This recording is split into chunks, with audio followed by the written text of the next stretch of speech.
Good morning, everyone. My name is Lekklar, and today I will be talking about the effects of an education policy at Brumadi International School, Ratchaperk. So let's go over the table of content. I'll be talking first about the policy or the background of the background of the policy, the effects it has on the students, teachers, and the school as a whole, and also provide examples. And I will also talk about my own opinion, so that's the conclusion and my thoughts on the policy. So without further ado, let's get started.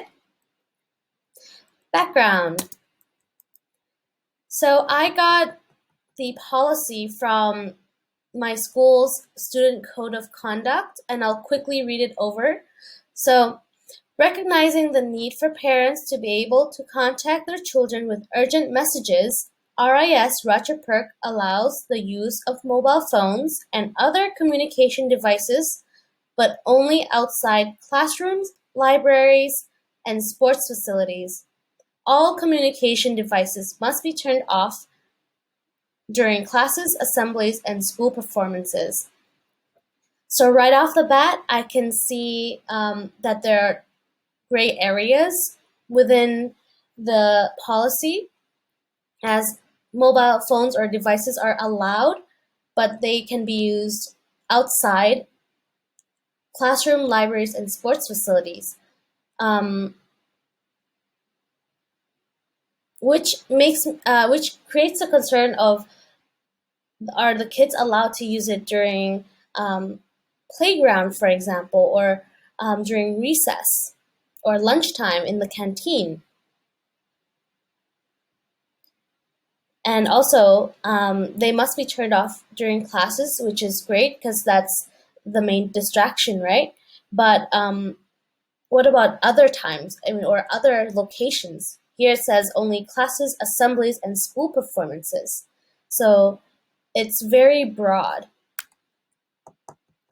The main issue our school is facing at the moment is the wearable technology, or the smartwatches, and kids as early as kindergarten are starting to wear it already.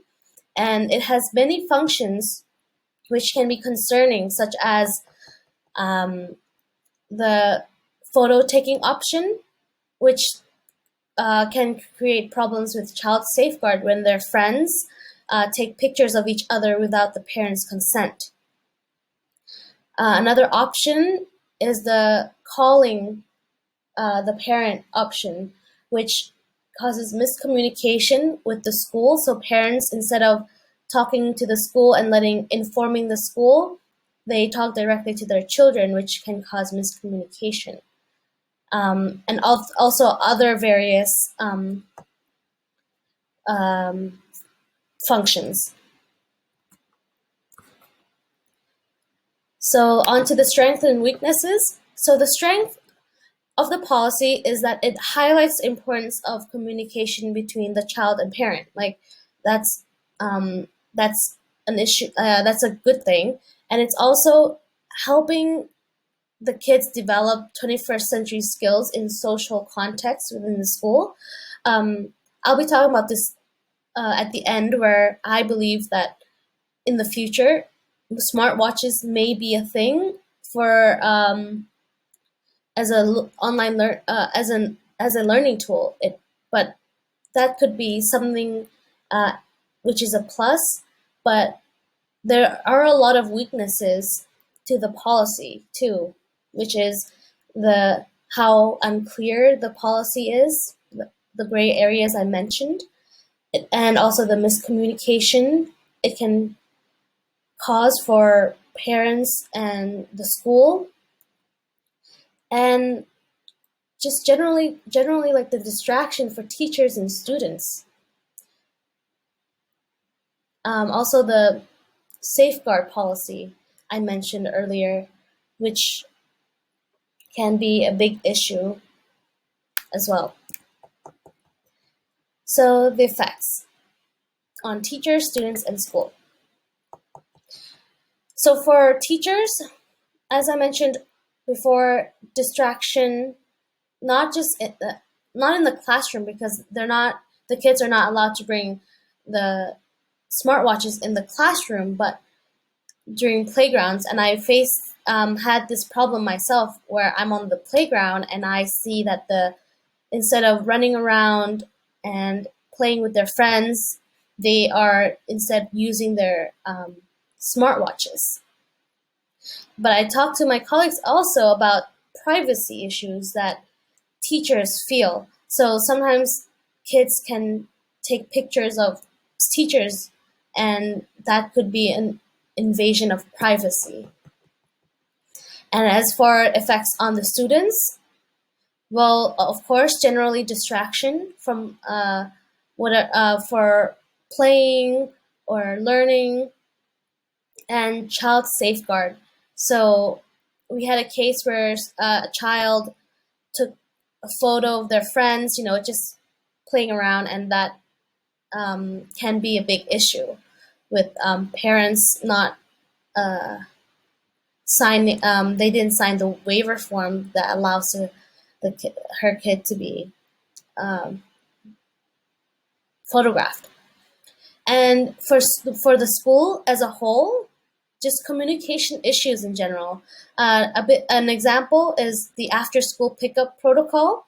So parents that pick up their students late are supposed to call the school office, and then the school will be informed of the lateness of the parent.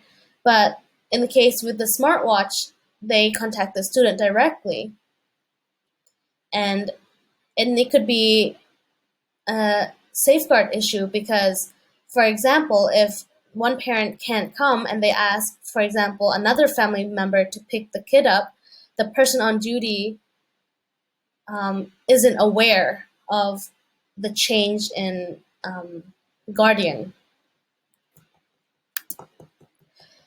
So next up, I have a quote from a research article.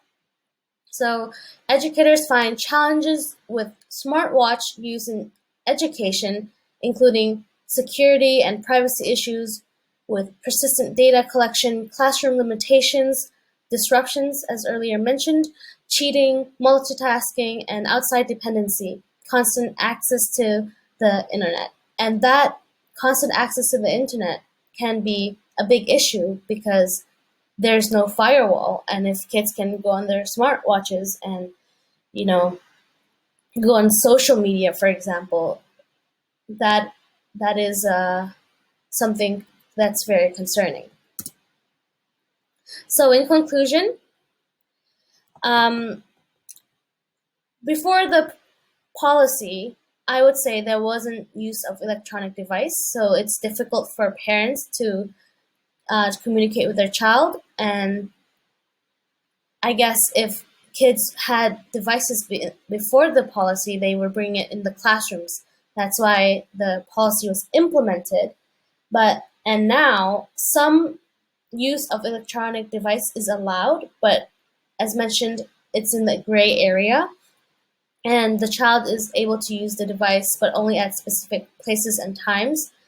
And problems arise from the use as well. So um, this can be a thing where we have to implement a new or adapt the policy so that it's more clear.